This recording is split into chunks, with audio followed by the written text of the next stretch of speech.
Bonjour à tous, j'aborde aujourd'hui le septième avis de l'imitation de Jésus-Christ.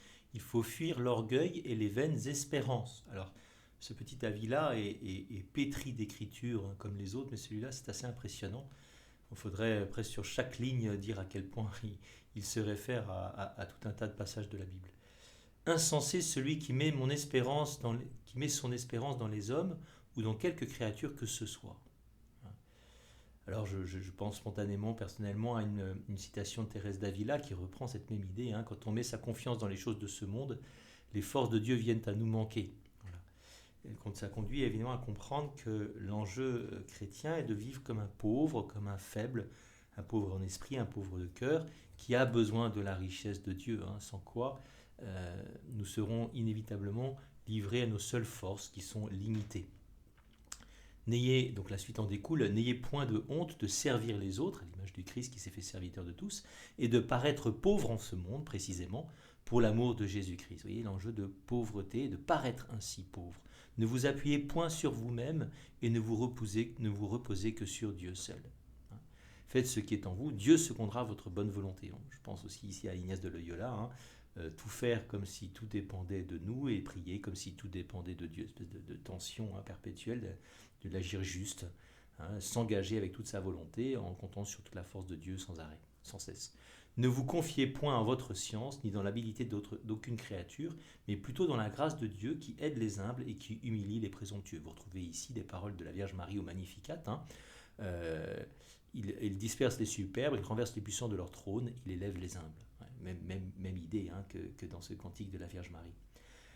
Donc ne vous glorifiez pas dans les richesses que vous pouvez avoir, ni dans la puissance de vos amis, mais en Dieu qui donne tout et qui par-dessus tout désire encore se donner lui-même. Non seulement il donne tout ce qu'on a, mais il veut faire plus que ça, il veut donner sa propre vie. Ça c'est inouï.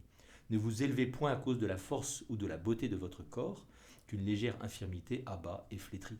N'ayez point de complaisance en vous-même à cause de votre esprit ou de votre habileté, de peur de déplaire à Dieu, de qui vient tout ce que vous avez reçu de bon de la nature. Qu'as-tu que tu n'aies reçu Se souvenir ainsi souvent que tout ce que nous avons de beau et de grand, dont nous nous glorifions peut-être un peu facilement, eh bien n'est qu'un don de Dieu.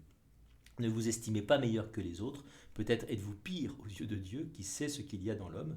Ne vous enorgueillissez pas de vos bonnes œuvres, car les jugements de Dieu sont autres que ceux des hommes, et ce qui plaît aux hommes souvent lui déplaît. Vos pensées ne sont pas mes pensées, dit le Seigneur, Isaïe 55, 8. S'il y a quelque bien en vous, croyez qu'il y en a plus dans les autres, afin de conserver l'humilité. Vous voyez, croire que l'autre, qui peut me paraître déplaisant, qui peut me paraître inférieur à moi-même, a peut-être plus de mérite que moi, vous voyez, plus de bien en lui que moi. Il ne s'agit pas de dire que l'autre est plus intelligent que moi, alors qu'il ne l'est peut-être pas. Il s'agit de croire qu'en lui, il y a peut-être de la bonté qu'il n'y a pas chez moi. Vous ne hasardez rien à vous mettre au-dessous de tous, mais il vous serait très nuisible de vous préférer à un seul. L'homme humble jouit d'une paix inaltérable, la colère et l'envie troublent le cœur du superbe. Vous voyez, donc, en clair, il faut toujours se considérer en présence du Seigneur. Vous voyez, lui est infini, je ne suis pas infini. Donc je suis toujours pauvre et petit et faible. Je suis une humble créature aimée de Dieu, c'est ça qui nous sauve. C'est lui qui me donne la vie. Vous voyez, donc toujours se souvenir que je reçois tout de lui. Je respire, mon cœur bat parce que le Seigneur me donne de respirer et qui fait battre mon cœur.